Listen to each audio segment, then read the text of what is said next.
Just in time. Well, folks, I'm Nick Tucker, and this is the Historical Fencing Guild.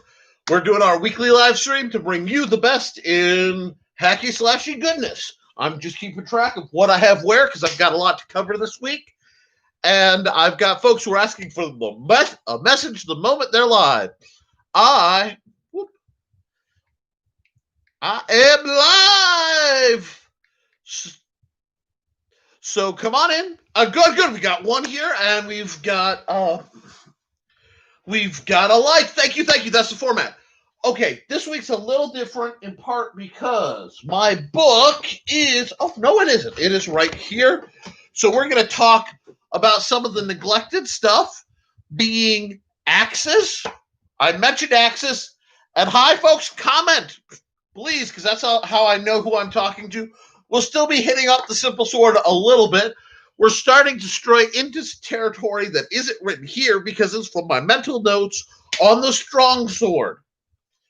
But before we go, those of you who don't know, I'm Nick Tucker, freelance swordmaster, artist, game designer, semi-retired paranormal investigator, and all-around goodbye. Hello, my beloved Ren Contessa is joining us today. I am working on some projects for your husband and some that will apply to you as materials come rattling around. I have some questions this week, and I've been doing goodies. But, so while I wait, and since we have you guys here, I get to show you a little tiny bit of progress. This is my happy little handy hatchet. It's one of my all-time favorite pocket tools, and accompanies me whenever I know I'm hiking. It's not like neck knife EDC grade stuff, but it is one of the best little things that was given to me by James Robertson. But one of the problems is I haven't been able to get a trainer this size. So I am in step one of trainer development, wherein I take the object and I make a duplicate out of foam board. Now, I like to do a duplicate out of foam board and just get a feel for how it's going to move before I jump up to the HDPE, because one, I am really low on HDPE.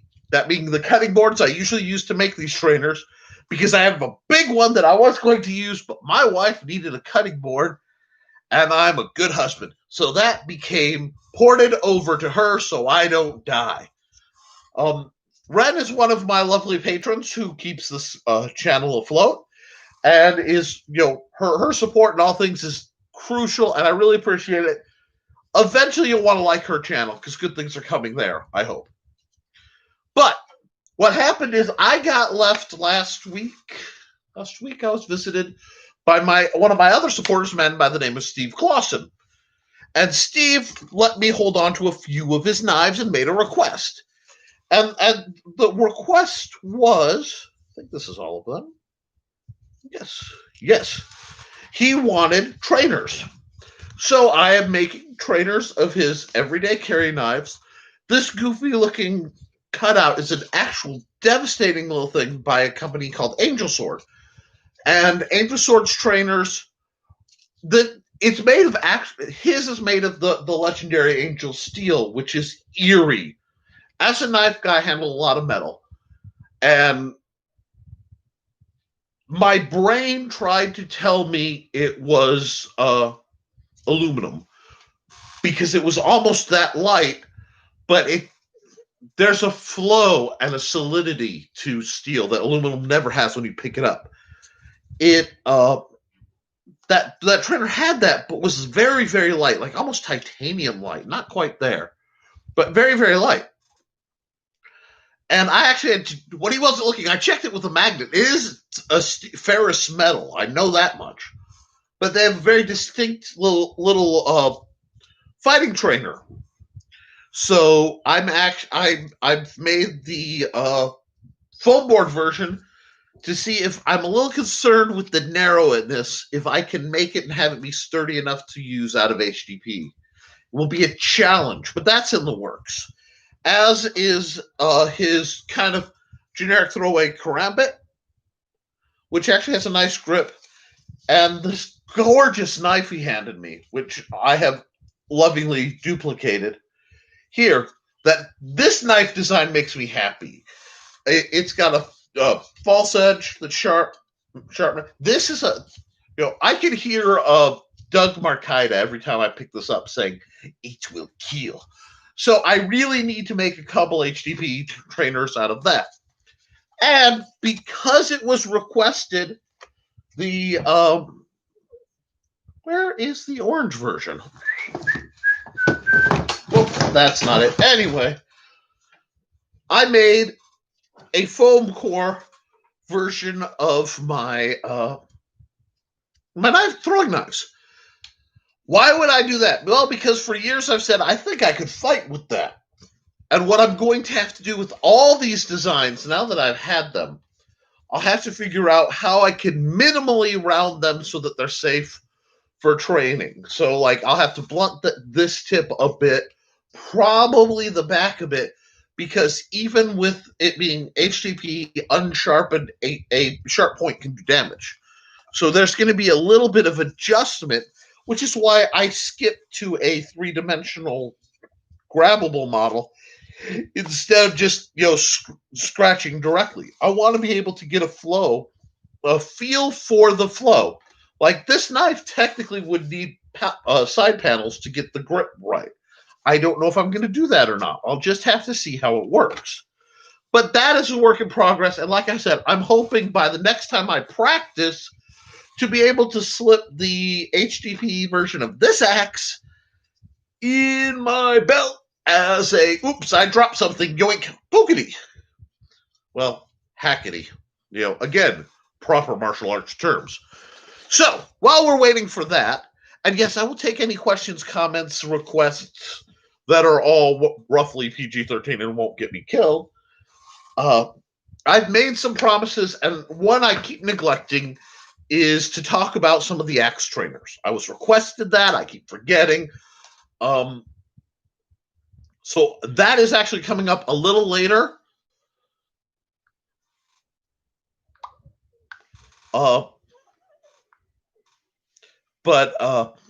So that's going to be coming up. I'm just waiting for the person who requested it to hop on so she doesn't have to wait to the replay.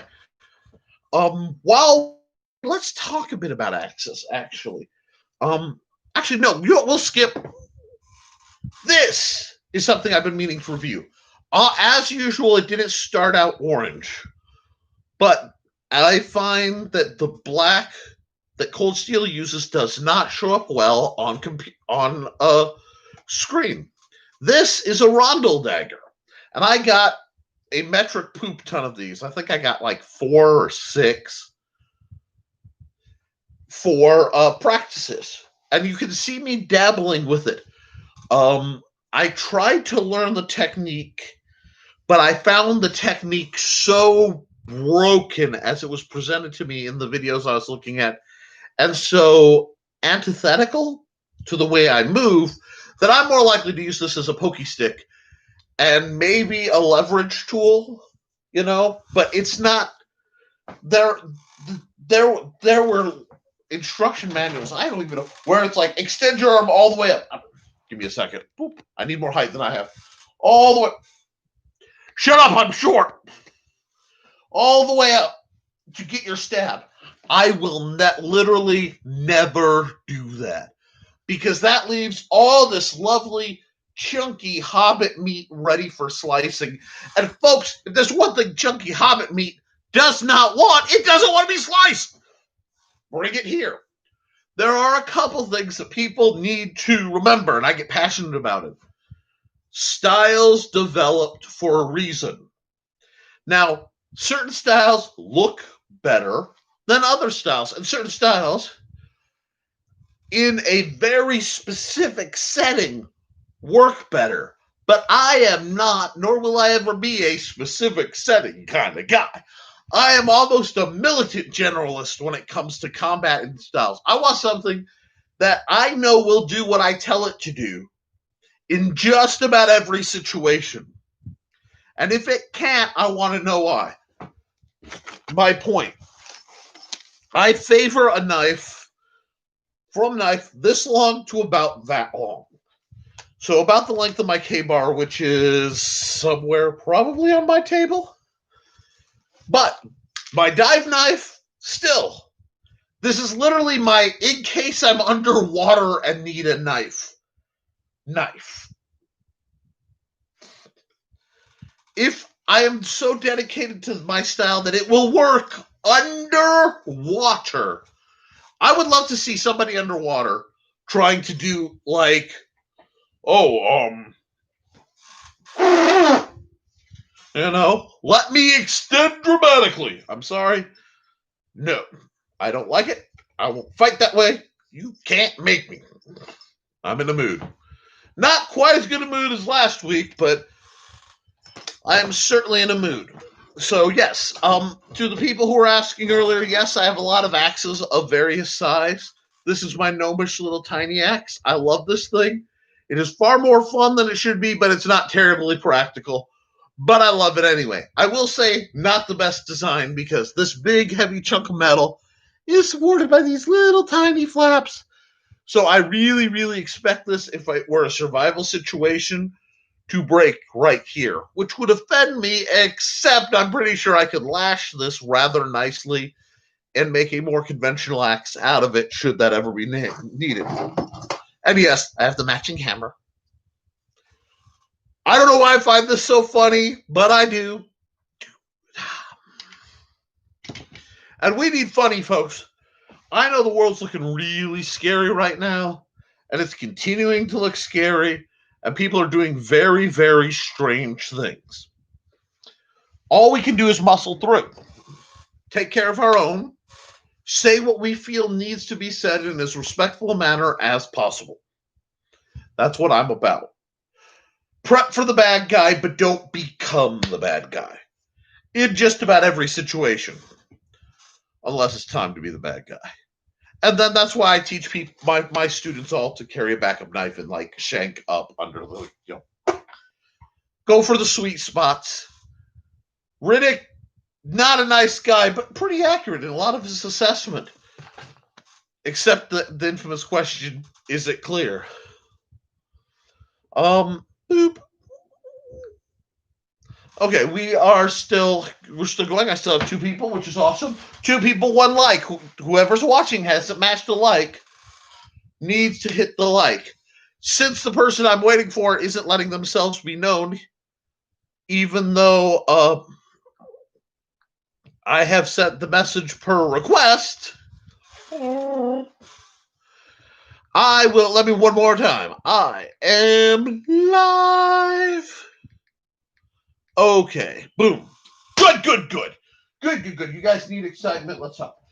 Today, since she's not here, and I will repeat myself for people to come in late, we are talking a bit about our good friends, axes, mauls, hatchets, and tomahawks. Now, not many people know this, but one of the first weapons I specialized in was splitting maul, which is about an 8-pound sledgehammer with the worst attitude you've ever seen, because that's how I made my money, was splitting wood for a living, which is pretty redneck. I understand that, but it's northern redneck, so it's a whole different spice. A little more maple syrup, a little less cayenne, but a lot more duct tape. But we'll bring out. Actually, I have an example of all 3 axes, basically. This is the Cold Steel Axe Gang axe from the movie Kung Fu Hustle. Ironically, even though it has many faults and I rarely fight with it, as I have discussed before and I will discuss again, this is still, in feel, one of my all-time favorite trainers. One, because it looks really believable. It is technically a movie prop, and I kind of wish I had treated it better, but if it were that much longer, I would do great amounts of harm with this axe. The nice thing about it is the weight and the handle. I was talking earlier about I hate cylindrical handles, and so does Doug Marcaida. And I find if I agree with something and Doug Marcaida agrees with something, there's usually something there, folks. This handle is beautiful. This sort of blunted oblong gives you a lot solid grip regardless of hand size. It gives you a lot of information. It is very stout. The weight is distributed perfectly. And I want to talk to you. Since I've got an axe and I've got an axe to grind. Oh, I've wanted to make that pun for a while. If you're using an axe, splitting ball, axe, whatever, I don't want to see people doing like the Queen dubbing people with the axe. They don't work well like that. It's hard to control, it's slow, and you lose a lot of power. When you're using an axe, you start blade down. If you're standing, swing up, slide down, and strike. The slide down and strike is what's going to build that momentum. This is not a weapon of subtlety, but this is basically your day-to-day felling axe. This is one of those tools, especially if it were full length, that make me oddly happy. On the list of things that Unky Nick really, really likes is about the equivalent of called a boy's axe. It's about 2.5 pounds, and it's about that long. 2.5 pound head, because you can still loop that through your belt or through a carrier. It's not terribly burdensome, but it's devastating for light grade felling and what you really are likely to do with camping.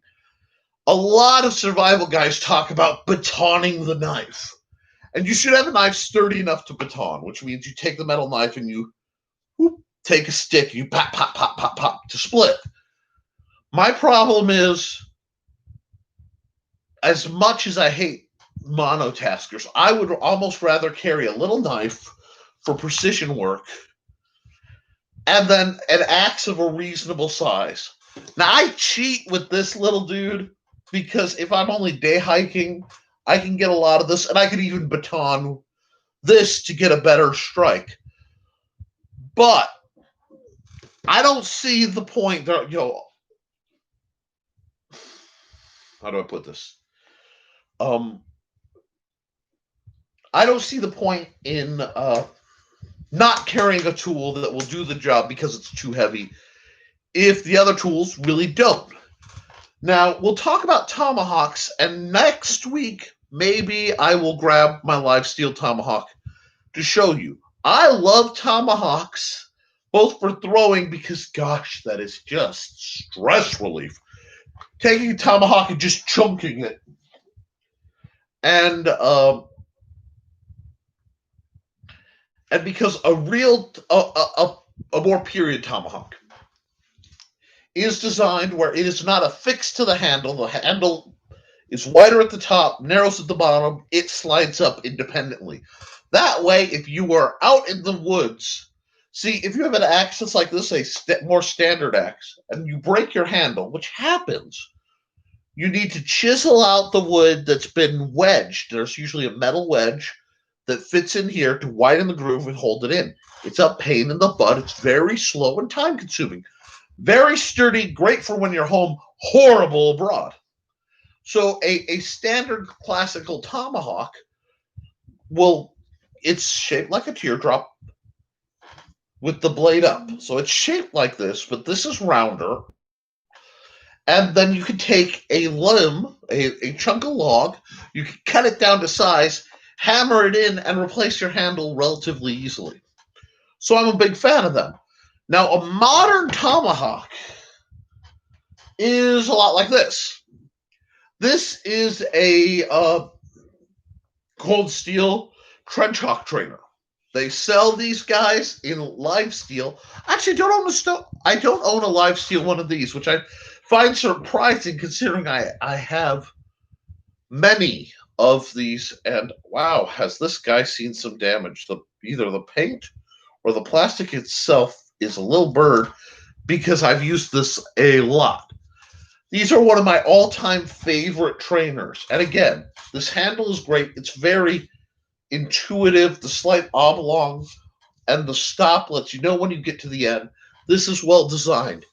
Short punch, spike punch, one hand, two hand. I will tell you, one of my favorite fights I ever had. I was playing with my buddy Al, and Al was doing his version of Pensalot with Karamitz. Just going all over the place, cutting people up, having a grand old time. I got this, and I'm fighting it normal. I just got tired. I put it here, and I fought it like a camp axe. This threw Al off. This threw a lot of people off because it was just very simple. Make this go like it was built. And reset, block, bonk. If I couldn't bonk, I didn't do anything. Let him swerve, let him dance. Well, we're going to go back to that. But I want to show you the comparison because you have the axe head. Now, a traditional tomahawk looks basically like this.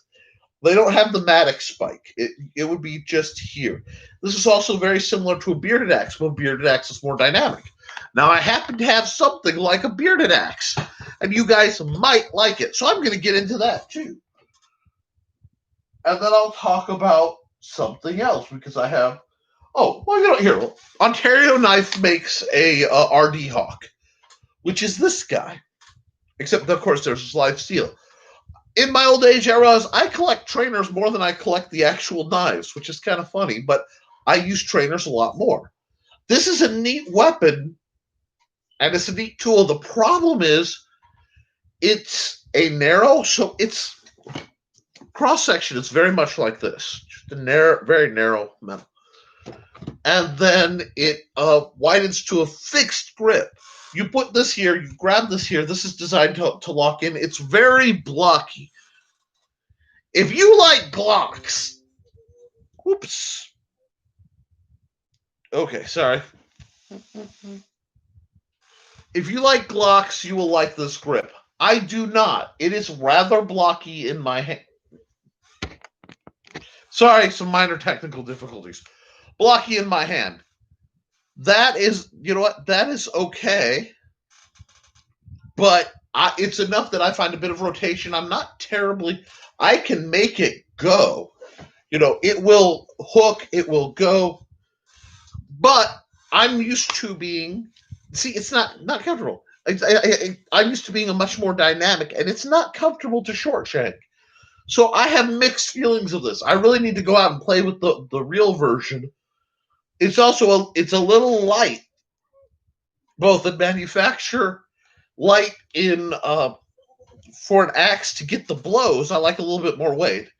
And as a trainer, this has some problems. So I'm going to talk about why, even though I love Ontario Knives, and I love that they're making trainers of their knives, because if every company did that, people could use them safely.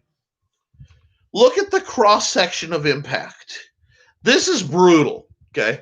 This is one of the most brutal because all the force is here. This, they put a dot on to try to make it a little safer. This hurts if the calibration is not perfect. Ditto here. This is realistic in it's going to move like the weapon, but it's also a lot of force on a very tiny area, and people underestimate that. I expected this to be fragile with this much flex, but it's sort of more like spring steel. This guy really has held up to a bit of a beating, and I might bring it out later. I'd like to see my opinion change on it. It has, because slight grip variations aren't that bad. But let's talk my bearded axe. This is obviously very different. This is a homemade. It is across the line from Plastidip and Boffer. This is my dwarven hatchet. I made this. I absolutely adore it.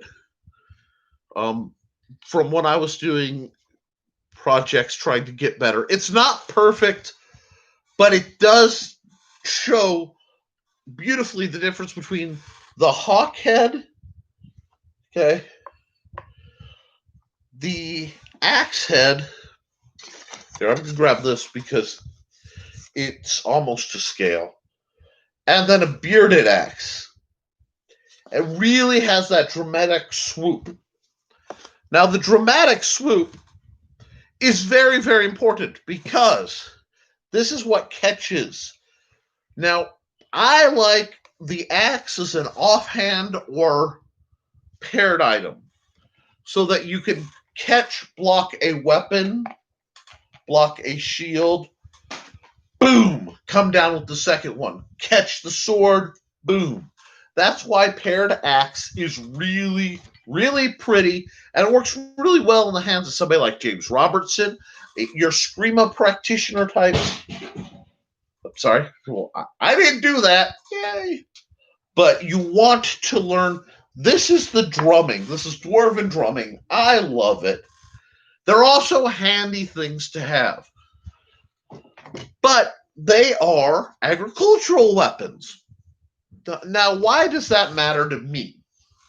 First off, I'm not big on monotaskers. And I shamelessly borrow that term from chef and borderline sadist Alton Brown, whom I absolutely adore. So don't take that as a shot at Alton. But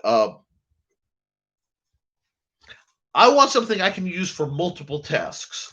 Now, for me, that like this EDC, I use this knife every bloody day. Almost on the hour, I've used this knife. It hops out. I've had this popping out my sheath. This is my favorite tool right now that I own. I know because I put my glasses on so I can see. I have my cane and I have this. That says a lot.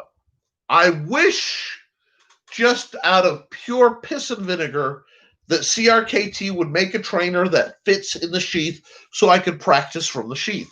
I'm going to talk about practicing from the sheath probably closer to the second hour, but we're going to go from there. Agricultural weapons, however, getting back to them, are the tools that people had on hand in the Middle Ages. These came into warfare because the people were conscripted.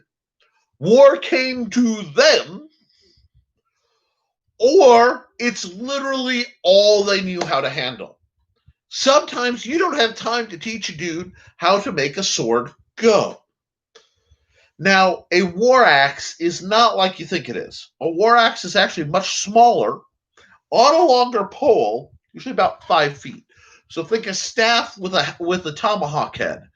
This is interesting because this is something that somebody who's not terribly trained can make go to great effect. There went my tape. Oh god. My computer is equipped with like a white laser for a illuminator to let me know that the camera's running, and it physically hurts my soul when it falls off. It's like, evil orb in the sky, it burns us. But we're talking. Woo! Oh, I left my other book. Buggery. Oh well, I guess I might leave that for now. Another prominent one is a sickle. Now, before I get this is a sickle, not a sai. A sai, and I don't mean the ones that look like parry daggers. I have one of those too, of course I do. But a sickle is a one-handed item for reaping, usually grain. This is a great, and they've been in use for a long time. Some of you will expect a hammer, to get involved. I'm not even going to do that because somebody will take that post out. But it is a weapon of a farmer. It is a tool. It is short. That being said, Meyer, of all people, Meyer did mention of using one of these in his fighting treatise. And they are interesting. A sickle is curved. The edge is not traditionally on the outside, it's on the inside, giving you a lot of control and severing options. So it's a fascinating tool for, again, as an offhand. So what you can get very often is axe and sickle. Nick, you're not going to do hammer and sickle? No, comrade, I not do a hammer and sickle. You can catch, hook, bonk, pull, quick, poke. They actually, flows surprisingly well, but it's very counterintuitive for somebody like me who is such a fencer. I'll always be a fencer at heart. But this gives you that. Think of anything in combat you would grab. This lets you get that cup grab, because this is essentially just a Lego hand. Okay? Big Lego hand that grabs first and then severs whatever it's holding if it's soft and squishy. That's pretty cool.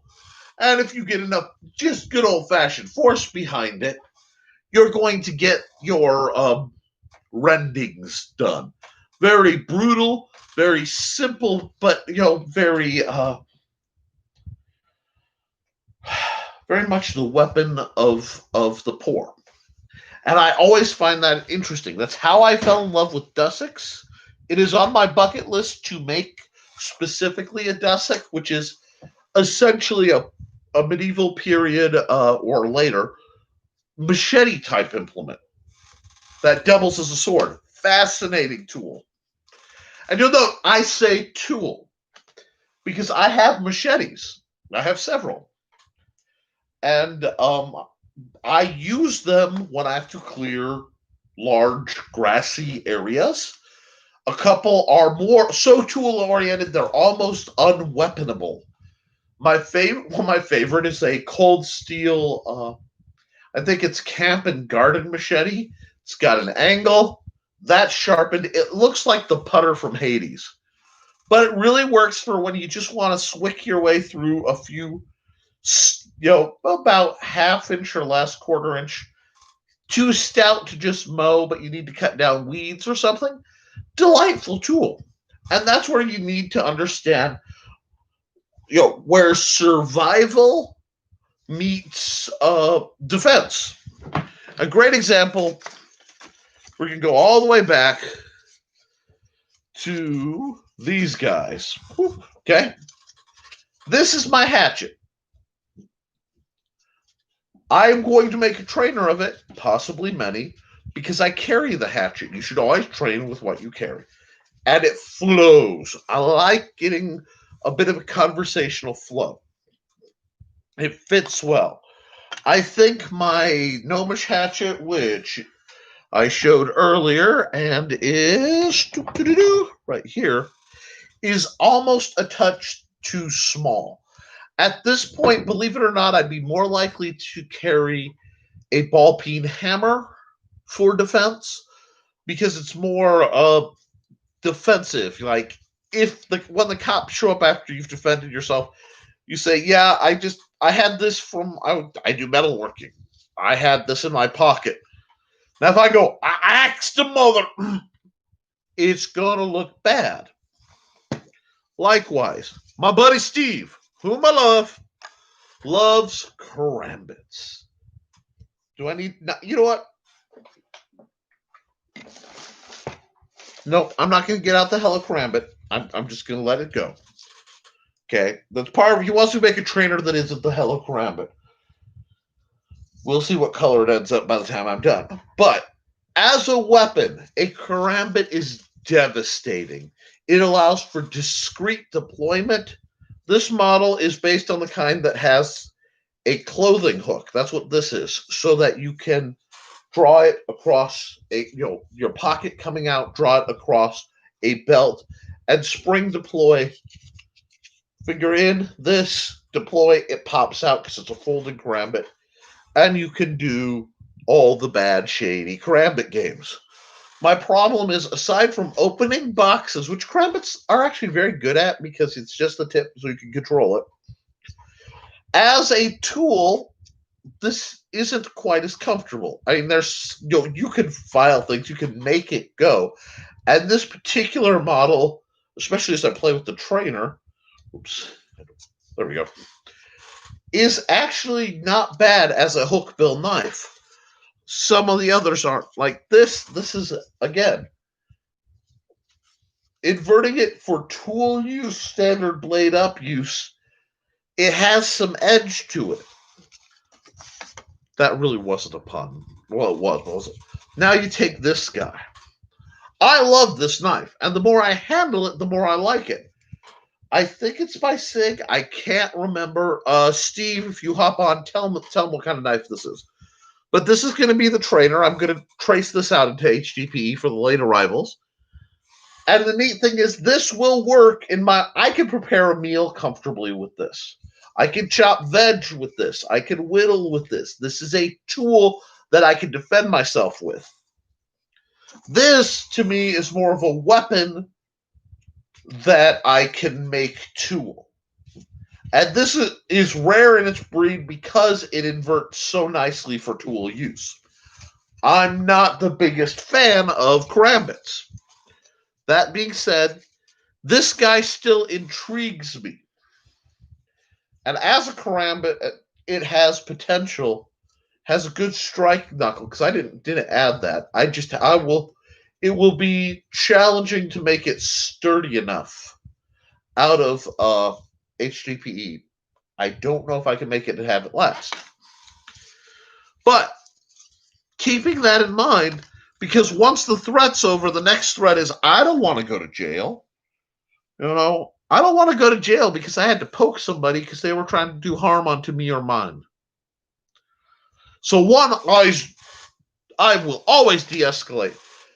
People, are you a coward? Absolutely. When it comes to survival of my family, I will be a coward, and I'm okay with that because my dad survived Vietnam, even though the government didn't think he did for a while. One second. And he taught me, you only fight, if you have overwhelming forces or odds or no other choice. Anything else is stupid. You don't want a fair fight. Fair fights are for suckers and show-offs. I guess that's why I do much better in melees, because I will always have trouble on a certain level taking the mental seriousness of a duel, of like one-on-one, just doesn't turn my brain all the way on. Now, different scenario. If they're coming and they're actually really aggressive, there's a reason I can get that fight or flight going. One-on-one has a whole different feeling. But for training purposes, I can do it, but it just doesn't light my fire. Now, a melee, you get a group of people, we can talk about that. And then, offhanded or using something uncomfortable as I boff myself with it, yes. We can. Because people ask, that's just my mark because I got a whole bunch of these, and for a while they were popular. This is actually I got a 4-piece set for like, I don't know, 80 back in the day. Well, yes, John. And hello, John. John Miner just said, I am old and will use anything in my reach to kill you quick. John, your reach is 3 counties long because you guys don't understand. You think I jest when I say this man is Hagrid. There is no jest. This is Hagrid. Hagrid will F you up. I used to fence this man with 43-inch rapiers. I'm 5'7". Two-handed grip on that. That starts getting real close to my height, John. It's not fair. So, and hi, I've missed you, bud. If you're fighting, we're talking about the trainers. Axes are beautiful. Bearded axes are beautiful. I don't know if you were on to see this, John, but this was a little hatchet I made when I was doing some LARP projects. I wanted to make something for myself as a bit of here's something I can do. And I think you might appreciate this little guy. No, you can't have it. I mean, not that you'd want it. Your hands. It literally, you know what? I can explain it. This. Just need to grow up. What are you going to do? Put Miracle Will Grow in my Mountain Dew there, John? I haven't gotten any taller. A lot fatter since you've known me, but not much taller. Okay, I did grow 1 inch because I was 5'6" when we first met, and I got that random inch of growth in college. So, yeah, I need to grow up. But I had promised I would mention these weapons as options, and I would like, wow. Actually, if you were to buy the Cold Steel Axe Head walking stick, it would be about the perfect, like long stick, I think, fighting axe for what a great axe, what a fighting axe should be. There's a mythos, and John's seen it so many times, like, oh, it's got to be lad, need to roll a 20 for growth. I do, just not there, John. Should not have said that. Should not have said that. Thank you, John. Thank you for bringing out the best in me, as always. Uh, at least folks are having fun, and that is what this is about.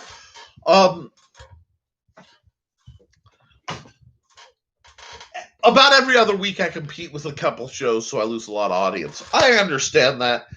Most are actually coming around later. But, hey, John, are you just Society, or are you still running with other groups, too? I'd like to know, because I know you were talking about Empire and a couple LARPy things. Love to see you run with some hemotypes. I have a sec. Alexander!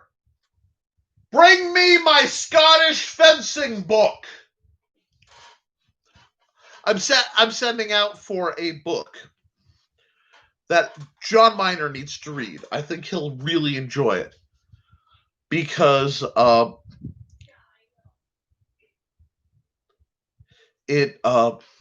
was going to review it this week and I knew I forgot something, but that would be what I forgot. Anyway, while we're waiting, John's going to laugh because this is my happy. Thank you, son. Close the door behind you. You out and close the door. Thank you, son. Good boy. John, you see this book? If you haven't bought this book, just SCA now? That's almost tragic. I'd like to see you at least run somewhere you can do some of your open-handed stuff because it's wasted. I have it and loaned it out. Guys, this is one of those books I'm going to tell people to buy. And it's not often I tell you to buy a book, except The Simple Sword by Nicholas Tucker.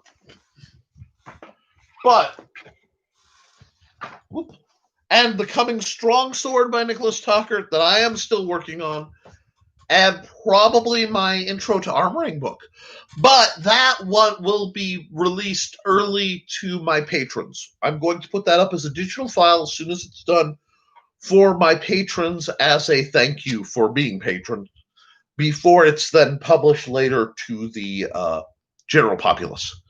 I feel I owe the people who have supported me, and I'm going to support them. That being said, this is a great first-hand account. I've come to realize that my personal interests really do exist just outside of the old trappings of the Historical Fencing Guild. And I really, it's neat as, having some cultural ties to the Scots and having a lot of association, especially through John Miner, to the Scots, that this is great. It also is one of the few treatises I know that overtly speaks of the spadroon, which a lot of people get very passionate about, either being a crap sword or being God's gift to swords. Usually it's how much you like fencing with a foil and wanting to be able to do that to the bad guys. So spadroons are interesting. I also think, especially in modern depiction, the Scottish infantrymen involved in colonial America get a terrible rap. And the effectiveness of the broadsword in short pulse charges, even into the musket, weapon area, is undervalued and underappreciated. A targe is a terrible thing to waste, and a charge is a beautiful thing to witness. And I hate that at that point, they're depicted as just getting gunned down. I saw that at Feast of the Hunter's Moon, and I threw up a little bit in the back of my mouth. Both kinds. John Miner just posted Claymore Rule. And all I can think is both kinds, my friend. Both kinds. But I'm always glad to have people on. We can talk. There's, like I said, I fast forwarded through a lot of axes early in the discussion. I can bring them back out. It's funny because the tomahawk trainers like this are something I think John would have fun playing with. Pikes at noon. Pikes are beautiful. I should do a whole video on pike because Wing Chun long pole would be beautiful and devastating as a method for fast training a pikeman. John, are you still a mid-realm commander? Or are there enough Scadians left for that sort of routine right now? Because I think for teaching spearmen effective use of their spears, if you were to do it, that article from Kung Fu Tai Chi magazine from way back in the day of Wing Chun Long Pole, Wing Chun Long Pole, which is one of my favorite abbreviated styles, would be just one, hilarious, and two, awesome to see somebody drilling large numbers. I think that would do good. It would do also good for aspiring glavemen.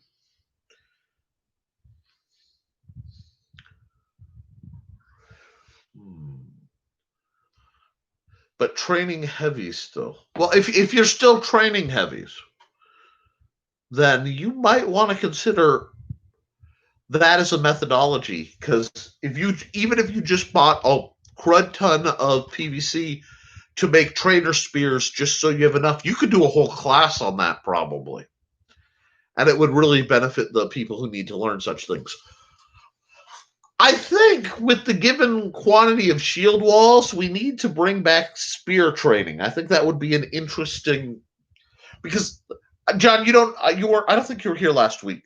I got an influx of people asking about the creation of shields. It was really fascinating. It just came out of the blue. I'm going to assume that it has to do with people being bored and wanting to do the study Western martial arts as a way of passing time during the quarantine, because there's obviously no reason whatsoever anyone would want to know about shields and line tactics in modern current events. It just doesn't apply. But axes are beautiful, and they don't get enough credit for being beautiful. It's like everything that is said about medieval swords, or at least used to, it's gotten better, about them being heavy and clunky and inelegant, is magnified 1,000-fold for axes.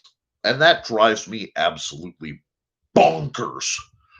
Because a pole axe of any kind is a devastating, effective tool in the right hands. And one that, like a halberd that's properly balanced, with enough of a cutting edge past the blade to hook, pop, poke, and then pivot smack. Chef's kiss. It's beautiful. I love them. But, yeah, John, we should talk. I would like to see you, sir, writing up your curriculum formally, both in a sword style and in fencing, in heavy, and then open-handed, because you have 3 domains you orbit in, and all of it has a lot of validity. I'd be lying if I didn't say I miss certain Iodoth games we used to play, and I definitely miss Tai Chi push hands. I am so out of practice, it's disgusting, but I really, really miss that. And maybe when when the sun has risen again over America, and the fighting has died down, and the plague of Miss Rona has retreated to the west. John, you're missing the point of me not saying anything that will get me demonetized or blocked. So I'm not going to read John's last comment, because I don't condone anything like that.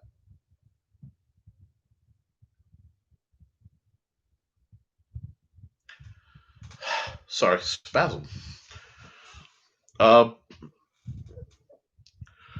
but yes, that being said, shields are fascinating tools, and um, they need to be respected. Axes need to be respected as a means for moving shields, because there's I still see a lot of LARPers, and they're getting better, John. The LARPies are starting to get better. You should we have to give them credit. But I want to see them reach the level where they're actually fighting, because there are a lot of people who use whippy weapons, and I see that in 3 places that just it makes me sick, and I'm going to flat out say that. Wushu steel, which I've discussed on this channel, and I'm disgusted by it. Like, I expect Sword Sage right now to pop up like, did you say Wushu steel? Don't you swear at me. Wibbly knives. Modern fencing sabers, because I have seen so many whip strikes that, okay, with the foil, I let a lot of that mentally go. It's a very strange little weapon. With an epee, I can almost see it. But with a saber, it goes against the spirit of the sword. Doing little flippies and having it curve, that is not what sabers were. It's not what they are. It hurts. And I'm glad to see that they're stiffening them. I was talking to... Yes, bearded pole arms and axes, absolutely. Wibbly knives. Bearded axes, John. Bearded axes. Maybe one of these days I'll play a dwarf again, but usually I end up playing a gnome anyway. But yes, wibbly knives, axes. There were 3, and I lost track of where I was. And boffers. If there's one thing that drives me nuts, is the LARPies who use extra lightweight boppers are like, wee! And it's going wibbly, wibbly, wibbly. Hit, hit, hit, hit, hit, hit, hit. No. Just no. That's no. I hate flail weapons. I hate any weapon that will not do what I tell it to do. Okay? I don't want a weapon to have a mind of its own. So those crazy whip sword things from South America, no. I don't want any part of it. I don't like maces. I don't really like nunchucks. No, I don't like them. Now, John.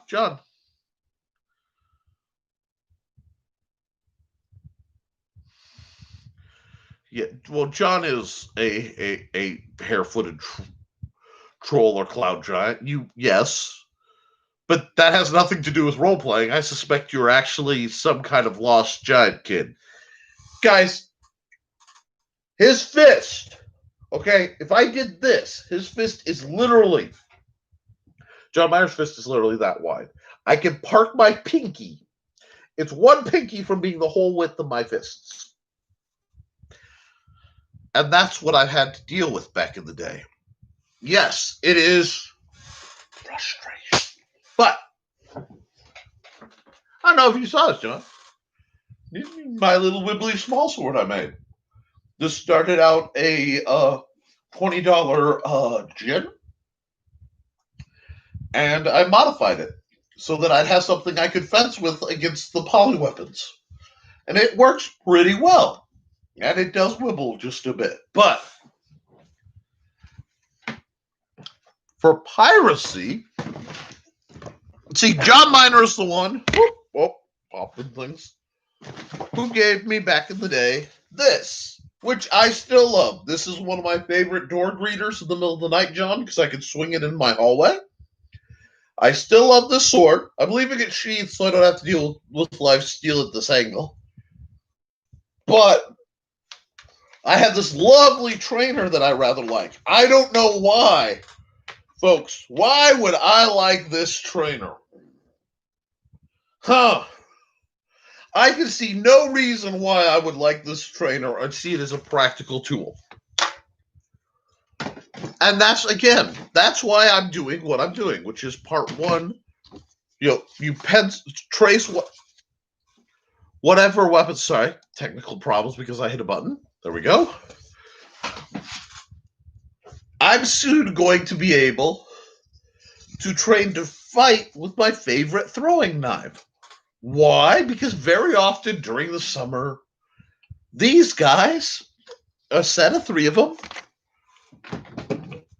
and they start out looking like this when they're pretty, live on my belt. So if it's something I carry regularly, say my mini axe, well then maybe I should make trainers so that I can train with what I carry. This is a shocking concept. It's one of those, if nobody gets anything from what I lecture, being smart, being safe, you don't have to train. I'm not really particular what style you use. I like mine. As long as it's practical, train with what you carry. And I know, but fencing is fantasy. Fencing is fantasy. Historical reenactment has fantasy, and I'm going to say it role-playing elements, because anytime you walk around and say, my name is, and it's not your name, and you have stats that you can demonstrate on a little card in your pocket, congratulations, it's a LARP. That might be a very good LARP. It may be a well-historically balanced and funded LARP, but it is still a LARP. That got me in trouble with people. Fortunately, they can't hurt me that much anymore. Knock on, polystyrene or something. So I really don't want to deal with a lot of those. But, well, we talked, let's see, let's take a break. We're about an hour. Woo! We talked about axes a bit, and we'll probably go back into them some more. I need to do some more demonstration videos, but my back spazzed out so bad I couldn't move real well. So that's going to be till after this weekend at the soonest. We're going to, I'm going to try, as soon as I can get hold of more HDP, to make a bunch of trainers, and then review how the trainers go.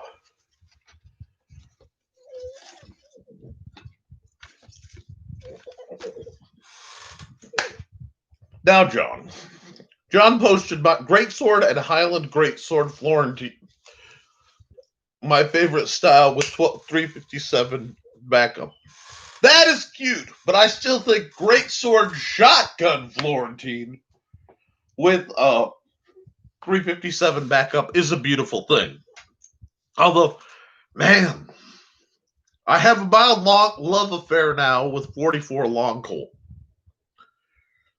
It's my buddy Steve's fault. But boy, was that a fun wheel gun to shoot. Hello! All right, Stephanie's here, and she's the one who requested all the axe stuff. Have you been on to hear the axe stuff? Morningstar 2342, aka Steph, aka my favorite Goblin Bard. And one of these days, there will be a whole RPG thing out based largely influenced by some of the lovely people who pop up on here. Maybe I'll make that a patron bonus too. Diabolical.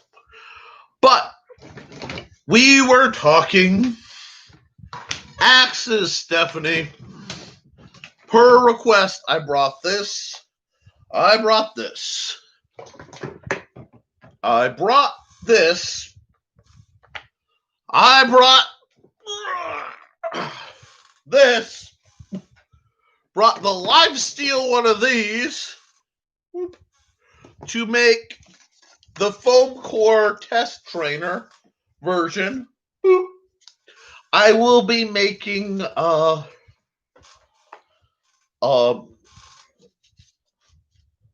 HDP trainers.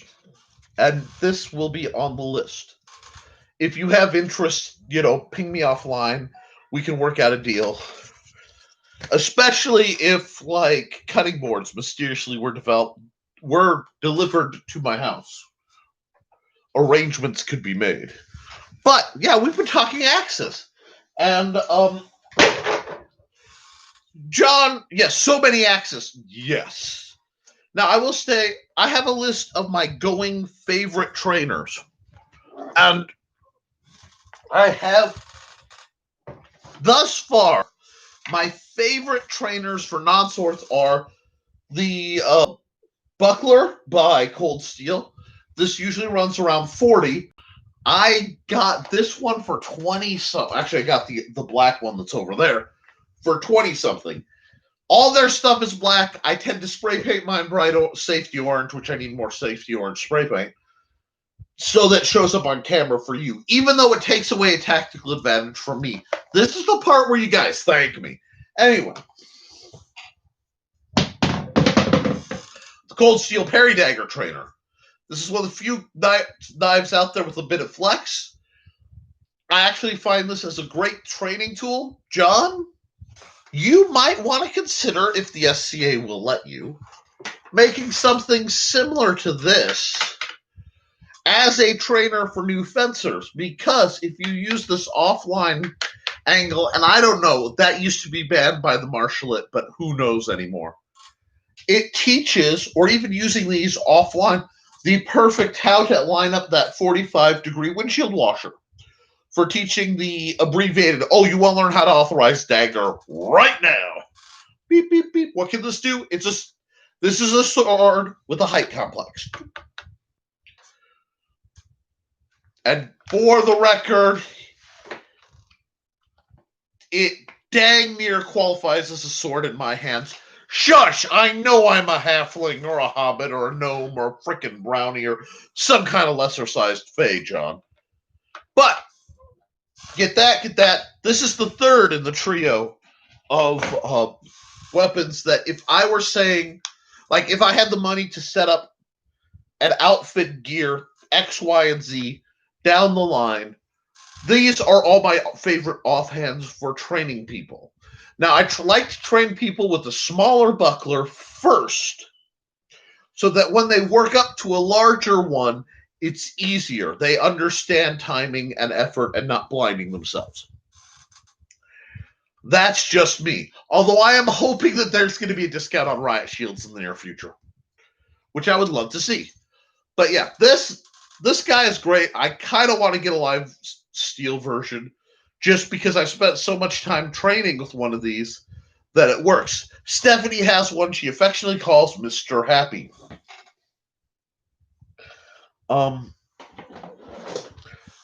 But yeah, Steph, I will say, what? Oh, yep, Bandit would catch the sword as possible. I would, it bugs me, and I'm going to say why.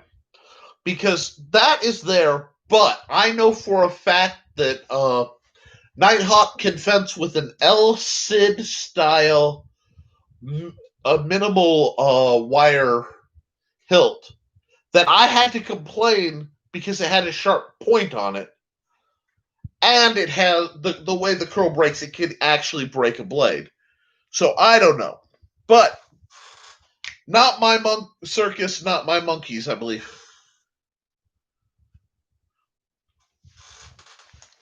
Boarding axe for heavy or light? Don't tell me that boarding axes have become SCA light legal, because that would fascinate me. Are they just rigid parries, or do they have some company making wibbly axes, and why don't I have 12? But John Miner, I realized you guys don't get to see the comments. John Miner said they banned it, referring to the guard, for it will catch a sword and possible breaker. However, boarding axes are SCA legal. And a boarding axe, for those who don't know, is basically this guy without the spike, usually. Which is a happy little toy. in my humble opinion.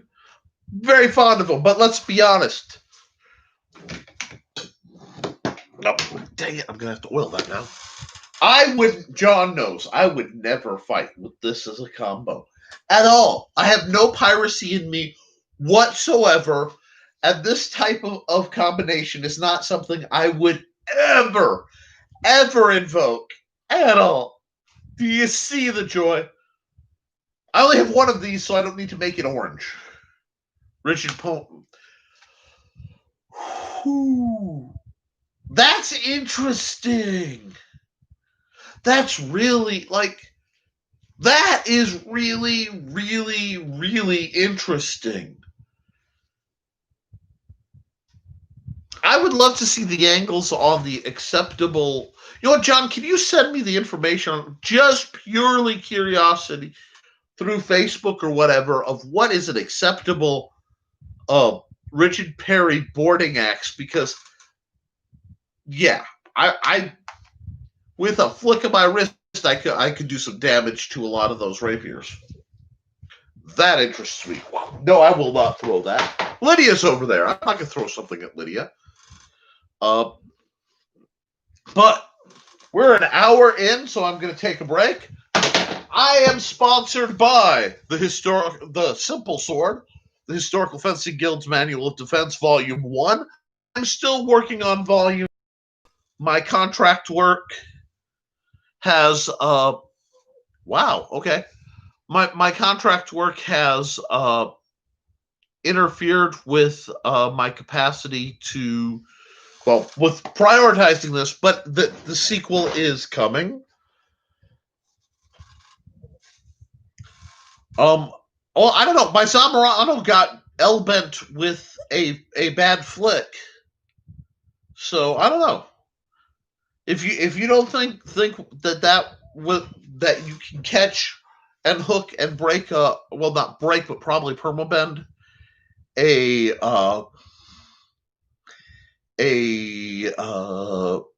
rapier, maybe they've improved. Have they greatly improved the steel?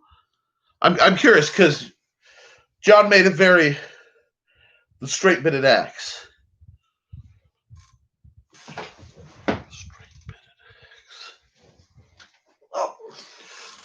Oh, so they're more angled like this, so it's not bearded. So the catch wouldn't work. So I assume. And we try towards family friendly, so careful on language, bud. But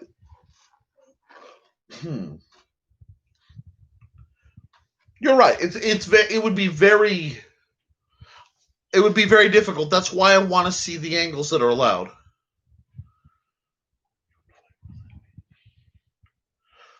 Bull, you would fight with it. We trained for it.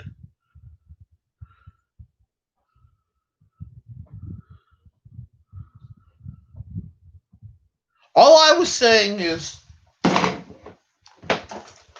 with the wrong angle, it could break. Or at least bend a rapier. Depending on the bearding. I think we might be having two conversations, or something's getting lost in the lag between statement and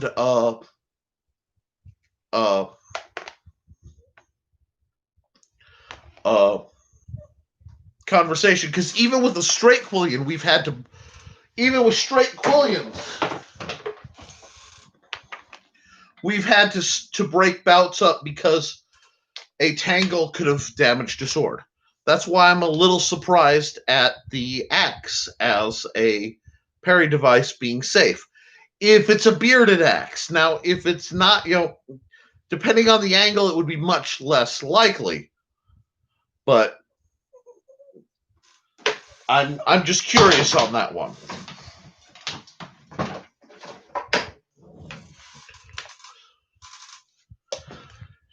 Because if it's something more like this, where the escape is more likely and where you could catch, but it wouldn't hook and hold for the break, possibly. But like I said, I'm not quite 100% sure what. Oh, you're fine, Steph. The internet. You can always review this, and I think you'll be able to see the comments through Facebook through YouTube regular. But I do like to. I'm going to say I have tremendous concerns about a bearded axe on a fencing field, depending on train. And you said it depends on training. The problem is it using it against.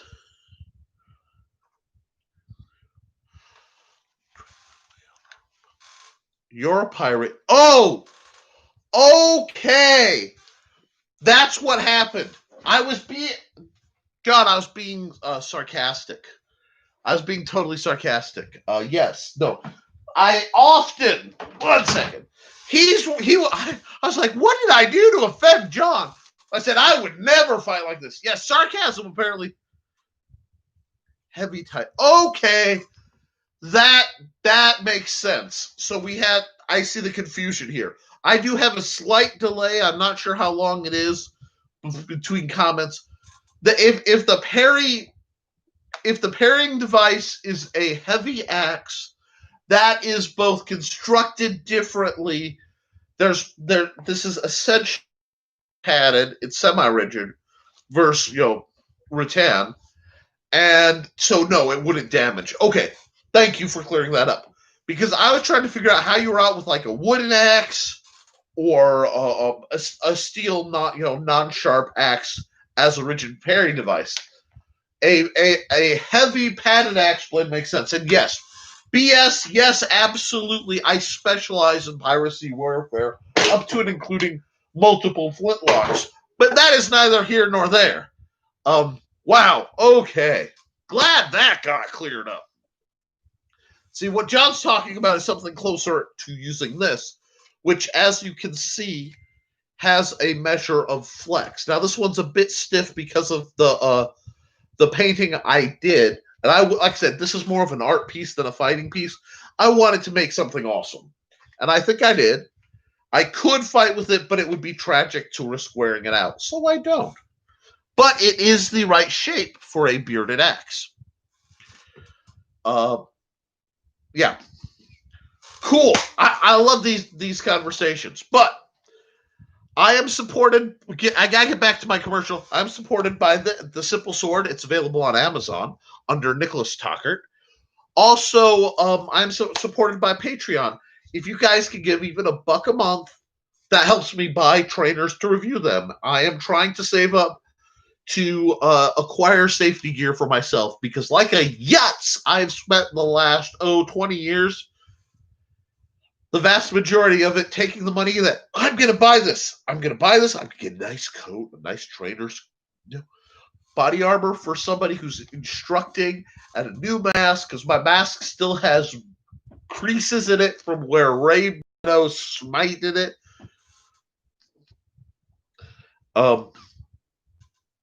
And I should not have said that, but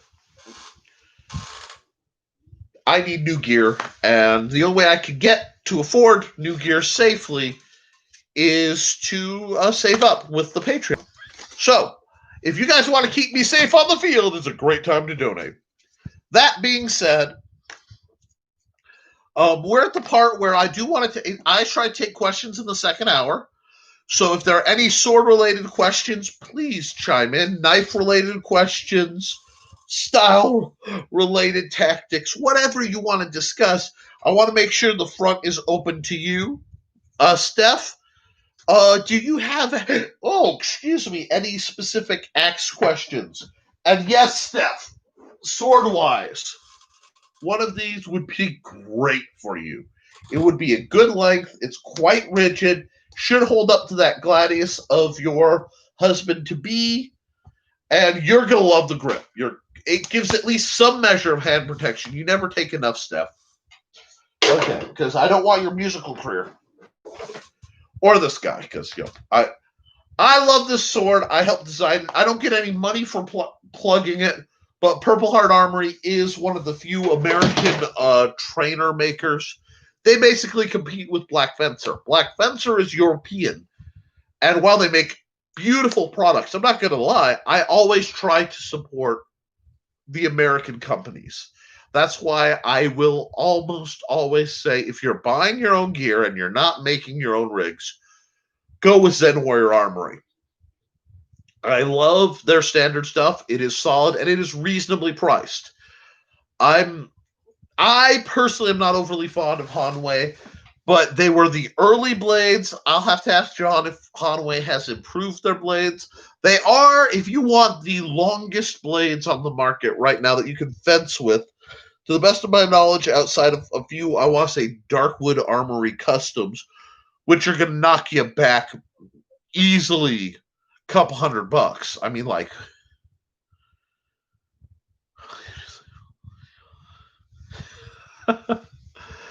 okay. Glad to know, John. John says he'll keep me safe on the field, always has. Those were the old days. Right now, I'm focusing on maintaining my ability to walk. Some of the old injuries have come back to haunt me. I may be wearing a full back brace under this lovely Hawaiian shirt. You'll never know. But we Steph, by the way, this is a great book. You can get reasonably cheap, Scottish Fencing. I think you should read it. I actually think John will find it fascinating because it has a good bit of first account. It does look like a nice sword. What are the pros? Okay. Wonderful question. Double-sided axe versus one side. Now, I used to have a very nice, heavy double-sided axe I could show you, but it was borrowed by a man named Cliff who never returned it. A double-bladed axe retains its edge by flipping. So you think in terms of falling a tree, you have more time between having to sharpen the blades to drop a tree. It is a wonderful implement for that. However, I find fighting that's extra weight that you have to fight. Okay, so it's going to hit harder.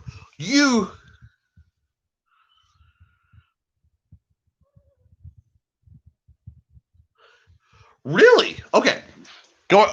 I'm going to hit what John Miner said in a moment, so I don't want to mentally lose that. But for you, Steph, you're going to want a one-bladed axe. You're going to want a lighter axe because you tend to throw, and you're going to want. I'd almost be tempted that hiking stick that I'm talking about, the cold steel. If you're going to go one-handed double, makes a lot more sense. The weight of a big blade is a lot to fight. And yeah, it's going to crush, but much like a splitting ball, but it's going to want to spin off balance. It's going to want to deflect. It's one of those where a simpler weapon is much better. What John Miner responded with was to my earlier question. I don't want to lose it, so I'm going to comment that Hanwei have improved greatly. They are the only ones I use now. Still have my Zen Warrior blades, including the original Oval Schlager. I am and will always be a devotee to the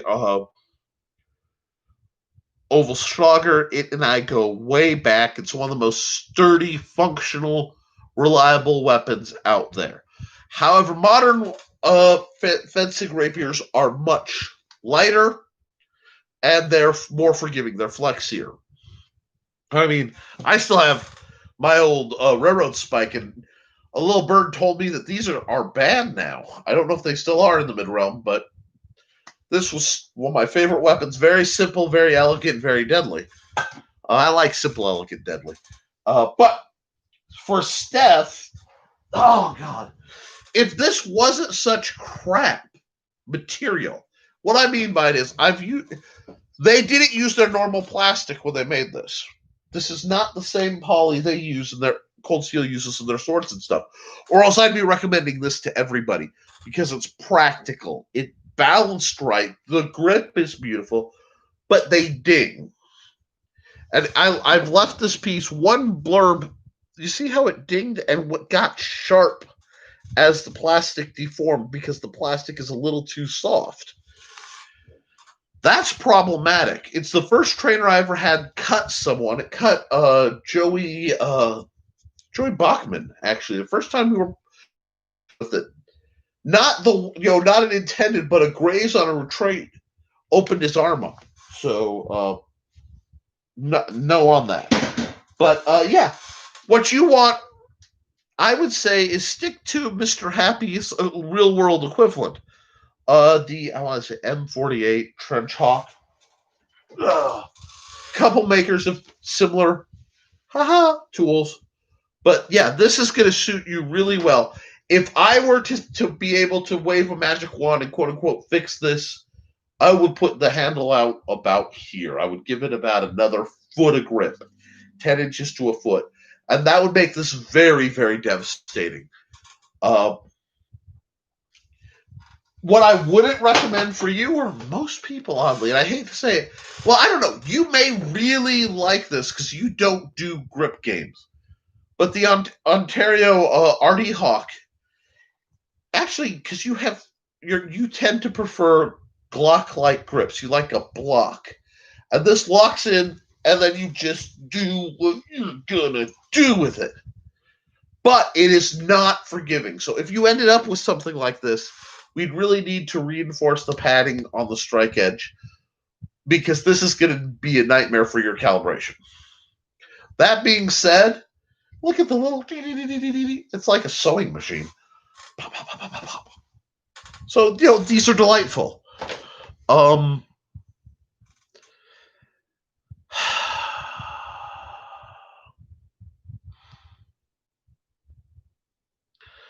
And yes, I got a lot of my axe fighting from John Miner. That was part of the trade.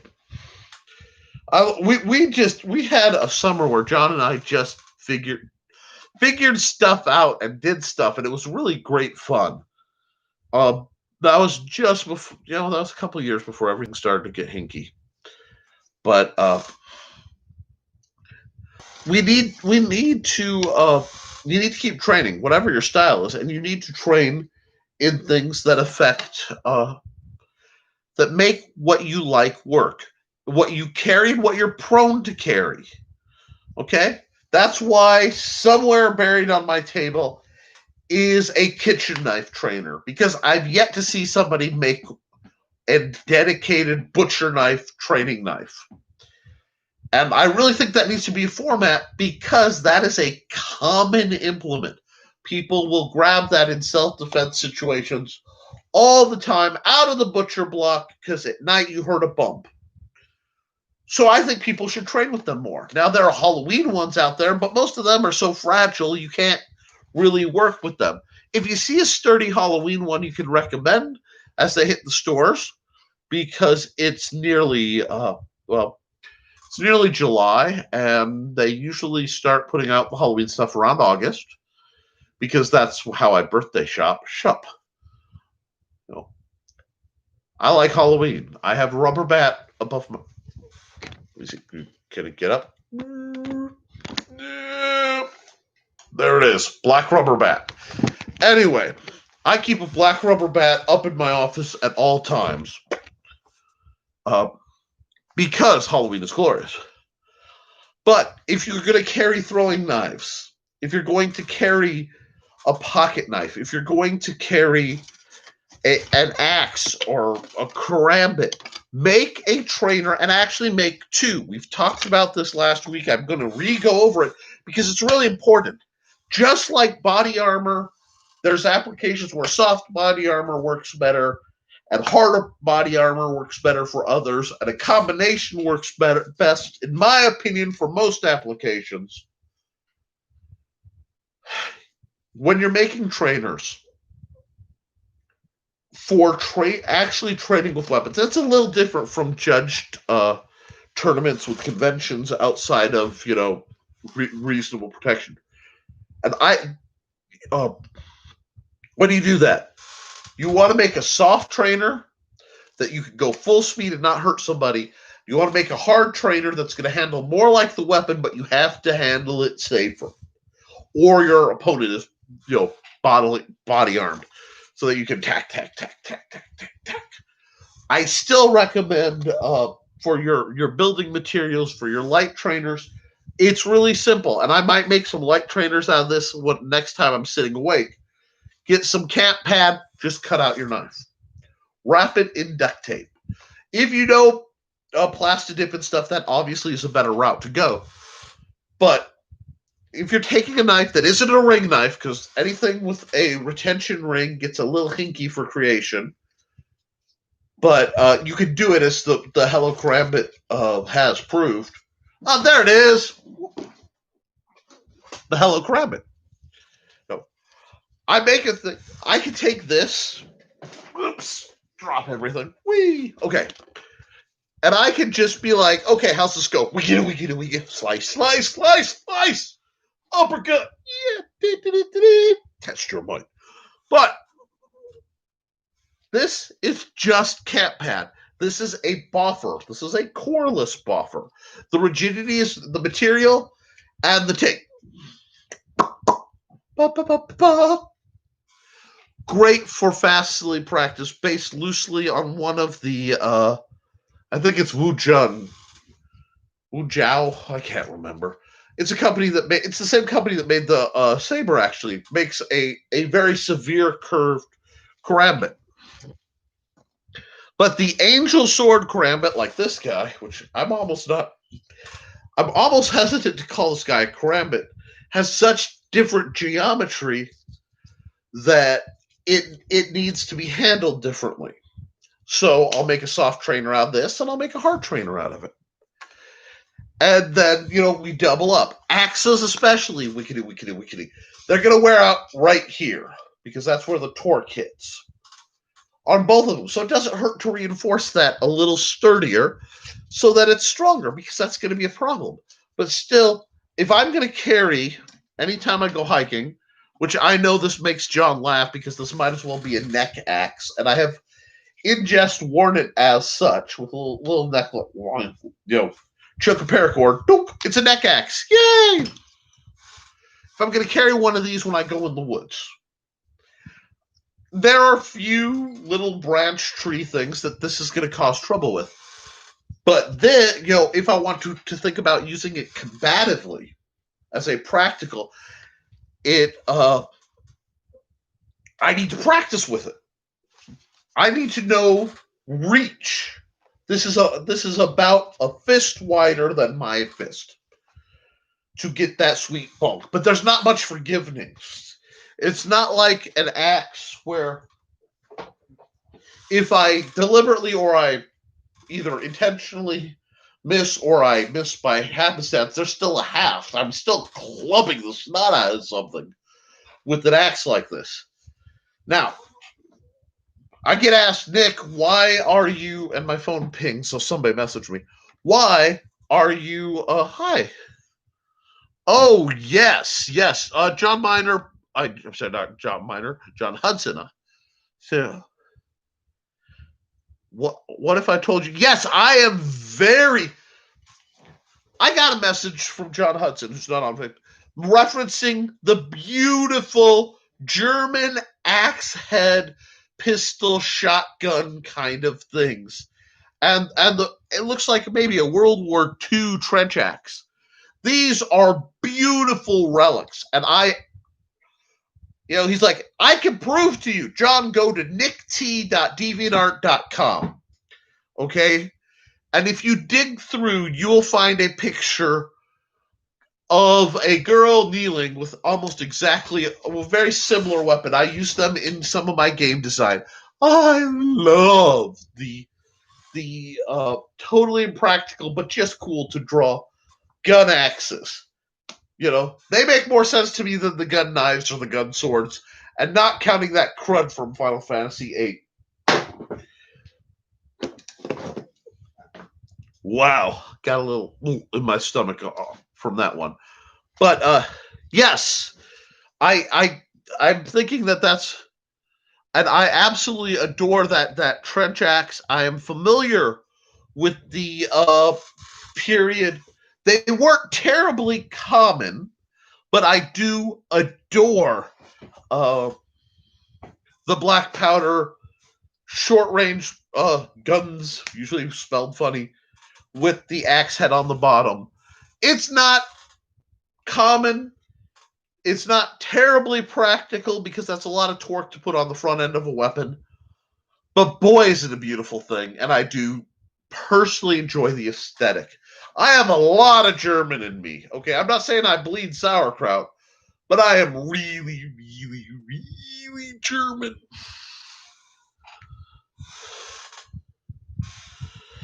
Double blade. John Miner's referencing Stephanie's question about axes. The double axe head is not a weapon for the timid, but the recovery time is increased. But backhand cuts after forward cuts at misses is very absolutely, John. It is very, very functional. The reason I did not reference it for Stephanie is you haven't met her, so you don't know. She's about 5 feet of energetic, frenzied hate on the field. So calibration gets a little funky, and she might do herself do herself a misadventure on the backswing.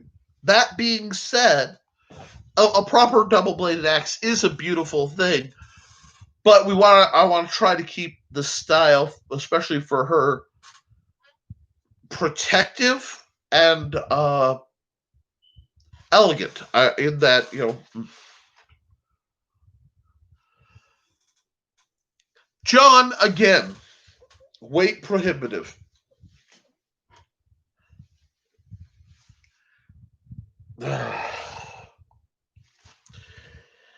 I talk a lot on this channel about scaling your weapons to fit you. Size, weight, reach,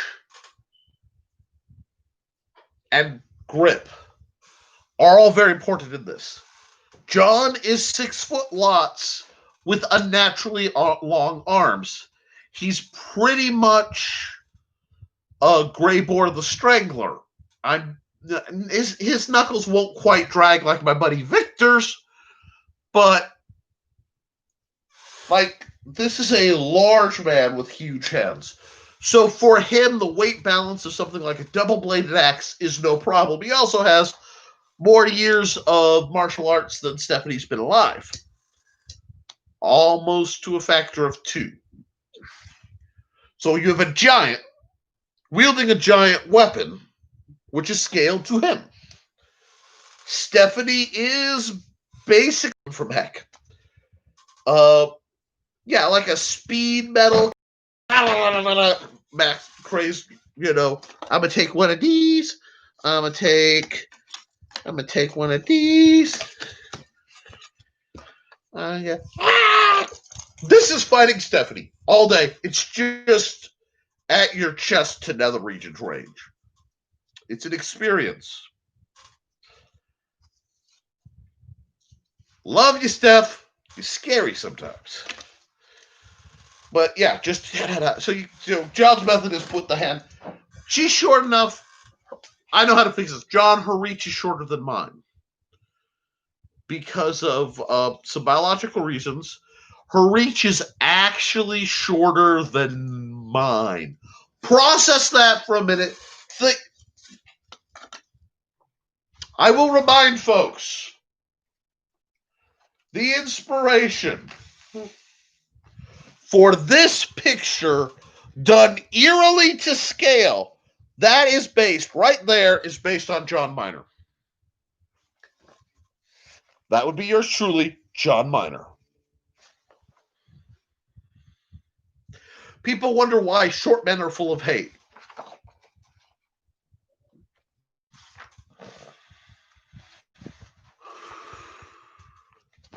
This is why short people are full of hate. People like John Miner.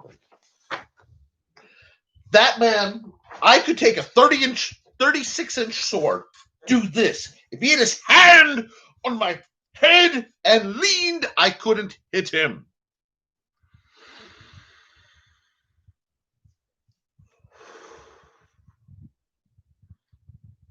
I am in my happy place. this is why I learned to cut the heck out of this. Right here.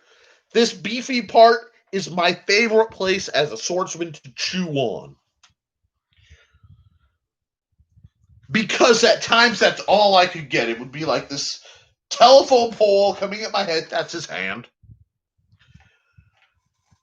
I will never forget. I don't know who has longer reach, John or Victor. Victor Vukovic. Speech impediment. Wonderful man. Hellacious brawler. Has one of the most delightfully ugly, quote-unquote, fencing styles I've ever seen, and it does my black heart good. Somebody gave that man, like John, a 40-plus inch rapier. And then he went, you know what? For S&G, let's give him 2. I'm in a 12-foot list field. 12 foot. It was a little small, bordering 10. I'm standing there. I'm like, before this gets going, he's like, yeah? Will you do me a favor and just extend your arm? Understanding I keep enough room, he could poke me from one corner diagonally all the way to where I was, which means under no circumstance was this little short hobbit out of reach. Why am I a defensive fighter? Because you have to be. I'm going to kill this chair doing that, but I don't really care. Granted, that would have been much more entertaining if some of my friends did it than if I did, but that's okay too. I'm not going to get in trouble. Skirting that edge, folks. But it also means that because his hands are so big, literally, this is almost to scale. Let me look at that. Yeah. This knife, which is fortunately the length of my forearm, okay? Like just about. There we go. Length inside of my forearm. Okay. If John grabbed it like this and choked up on it, would look like me grabbing this. Tall people on the field are annoying, but as a short guy, you have to learn to fight them. Short people on the field as a short guy are weird because I'm not used to that. Stephanie is shorter than me, and she developed my better stamina. So she widens out, wide leg, drop down. I'm not used to seeing that. No, John's used to. This is me fencing John. Here we go. I'm a poke you. I get that. What I see, ha ha ha, funny man. It ain't fair. Not fair in any way, shape, or form. That's why God created man, Colonel Colt made him equal. And that's not fair either because I've seen the kind of firearms that man can rep on. No, we're not.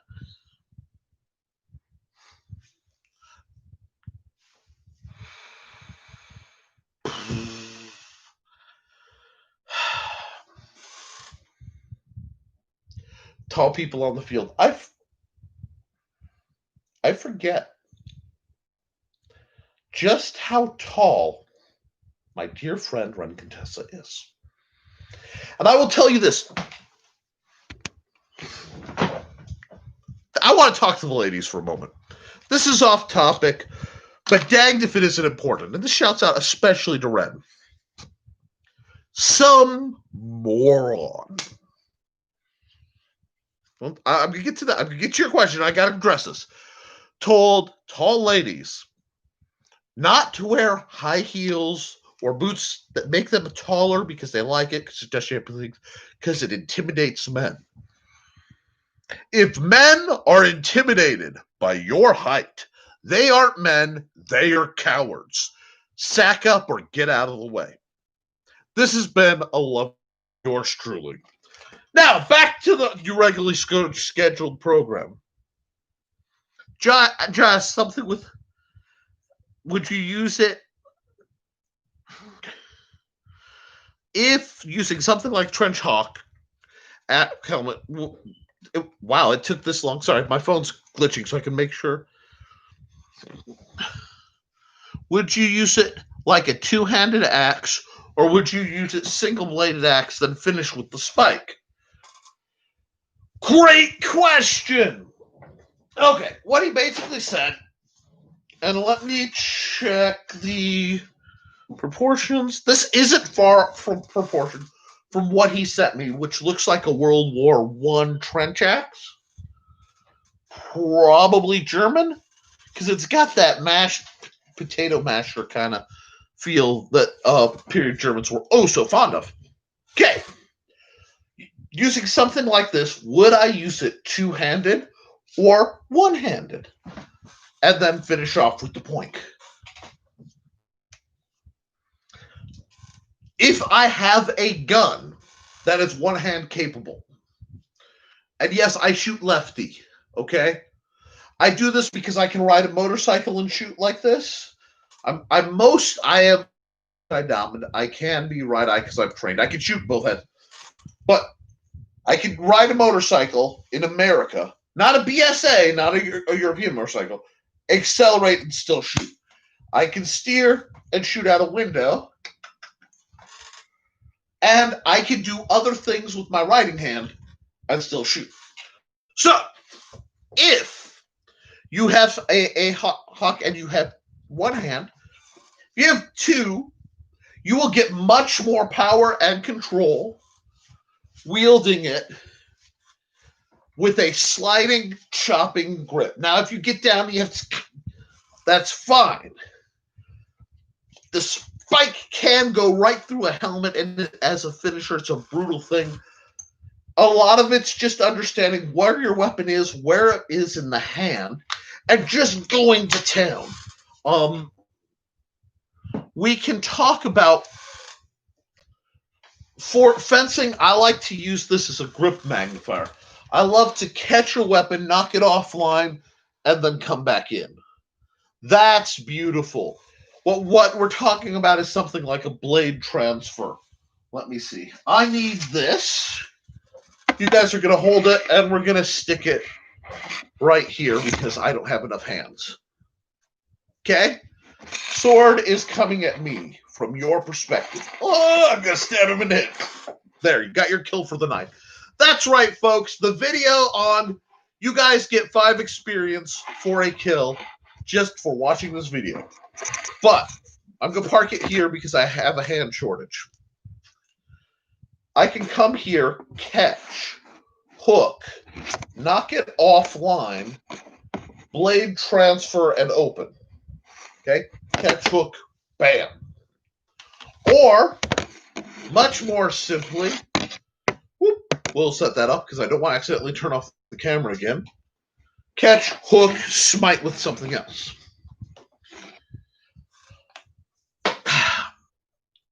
There is a simplicity to the axe that people confuse a simple fighting style for an ineffective one. The billy club has been killing people in one format or another for thousands of years.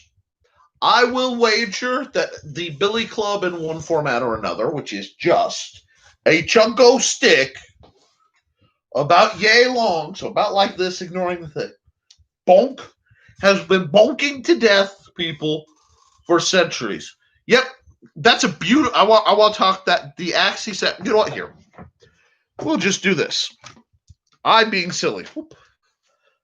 That is the axe he's talking about. That is a thing of beauty. That is the gun axe he was talking about. And we're not going to talk about just how wonderful that makes me feel. We just won't.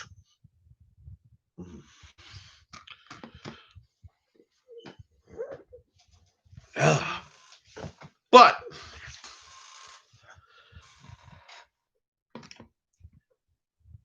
that's Kat Dennings in a sidearm. That was terrible. Anyway, simple, elegant weapon. Absolutely. Now remember, a lot of that spike it's a pioneer axe. John, you're infantry. You know that an infantryman's favorite thing is to dig a tunnel like a meerkat. That is more of a matic. A lot of times that spike is going to be largely a tool for breaking up the dirt so that you can dig it away. The axe obviously is a tool too for axing, and then they both double for self-defense. They're wonderful. It's funny because they fell out of style. The world went to first things like your K-bar assault knife, your quality heavy knives, and then lighter and lighter knives came into fashion to where they're folders. A lot of the Spec Ops guys still like karambits, obviously. And then they realized that they still need something heavy. So there will almost always be a role for the hand axe in warfare. Oh, yes. Yes, a French trade hawk circa 1780 or short Viking bearded axe thrown axes are to my favorites. I adore those, John. Well, I have a very simple couple tomahawks I just adore. People do not appreciate how effective. See, there's a misbelief that you need a lot of blade to get the job done, and it just isn't true. You have a blade with this much leverage. This is leverage, this is weight, all on a tiny force. The amount of force that can be put into something like this, or the spike especially, is it's ungodly. We need to look up, see if we can find a good trench, a good demonstration. I know sword guys have done it. Probably Skullgrim, of all people, has taken an axe like this to a skull simulator. These are devastating tools. And remember, these are tools. I can tool with this. This is not just a weapon. That's one thing. Okay, tall ladies should embrace their beautiful Amazonian selves and wear 9-inch heels whenever. I won't go as far as 9-inch because I don't want to quantify what height they should or shouldn't, but I do believe they should be able to wear whatever they want. And I dated briefly a girl who was 6'4", and she relocated. It was one of those things. There was no problem with that. I'm 5. At the time, I was 5'6". 5'7.5", depending which leg you measure on a good day. Right now, height has never stopped me. And if that is too much for you to handle, and you're uncomfortable as a dude, get out of here. Shoo. I don't have time for you. Sorry. I'm passionate, and I believe people should be able to express and say, as long as they're not hurting anybody, if it makes you feel good, they should do it. If someone's attractive and it intimidates you to the point you can't handle it, maybe you aren't cut out to date somebody, and that's fine. But don't make them limit themselves to be more tolerable for you. And that's something that goes into a lot of my weapons thing. Because I knew people like John. Yeah.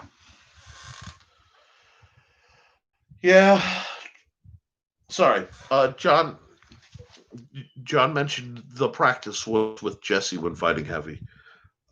Yeah. Wow. Jesse was one of my favorite 2-stick guys ever. But all you'd have to do when you watch the fight was wait for that to happen.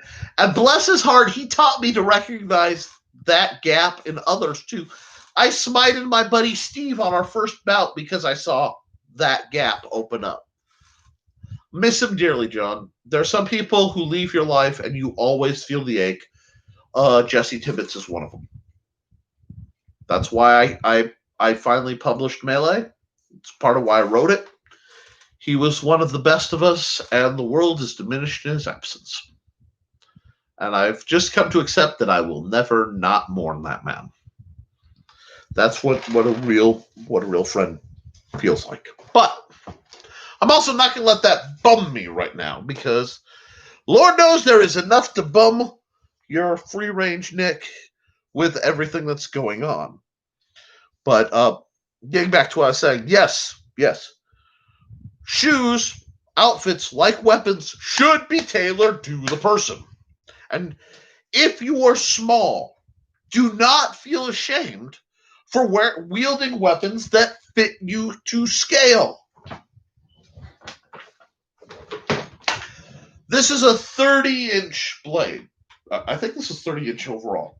This literally, as a sword, fits me pretty much perfectly. It's a little short from my center line, depending on my grip. Barely. This is about an optimum fit concussive weapon. As a rapier, as a thrust weapon, it would be longer. Yes, John, I truly believe you could take 2 anvils, and even without handles, just clutching them in your meat hooks, fight effectively.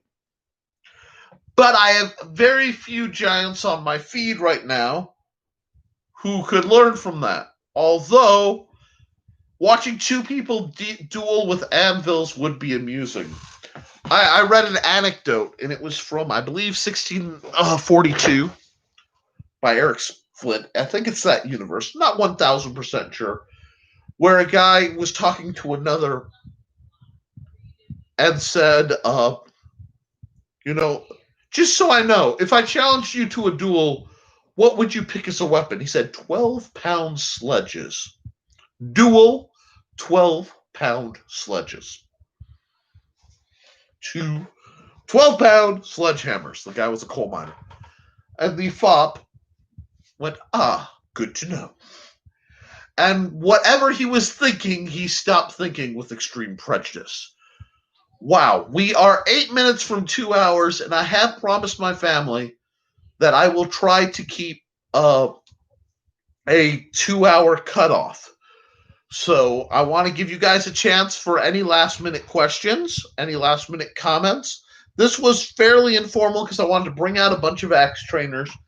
I'm thinking next week I can get much more into technique, and I may do some other videos. Basically, my back giving me havoc threw me off. So we'll see.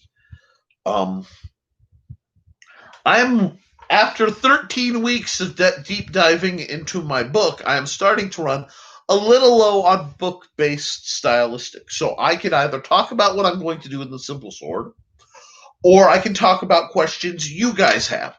So what you don't write up now, please consider your comments. Send them to me. Most of the people who've been commenting today, the lovely Ren Contessa, who, you're right, you belong on the field. We just have to get the right weapon in your hand. Steph, John Miner, John Hudson, I want to thank you for commenting indirectly. My other viewers, guys, before you leave, please hit that like button so that YouTube knows that this is actually worth worrying about. And we'll get into more next week. But like I said, I want to give you the last few minutes to talk. If nobody pipes in, I will talk about plugging my work one last time, and we'll sign out for the night. So let me check the other messages. Let's see. I'm not getting any other messages, so I'm thinking we're going to wrap it up a little early if nobody pipes in. The Historical Fencing Guild is brought to you by the lovely Ren Contessa, my long, stalwart friend, Steve Augusto, who, through their Patreon donations, have made it possible for me to afford to both keep the lights on in doing this and finding the weapons and tools to review, to train, buy books, etc. If you want to support, I will, of course, be throwing the link to my Patreon in the gobbledygook at the end of this video when I post it. If you want to support Otherwise, The Simple Sword by Nicholas Tuckert is available through Amazon. It is still free to download if you have Kindle Unlimited. If you don't, it's like $4. It's very inexpensive as an ebook, and I have it on sale right now. I'm not going to tell you the price in paperback.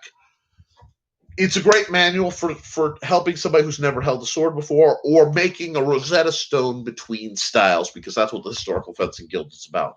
I want to thank everyone who commented, thank everyone who watches. I will continue doing these live streams until it is safe for me to restart Friday practices, at which point I will either abandon the live stream format or I will reschedule it, and then we can go back to filming the actual fighting. So thank you. I guess we're going to cut it off a little early. Keep your guards up, guys. Study, review your stuff, and as always, support your local swordmaster.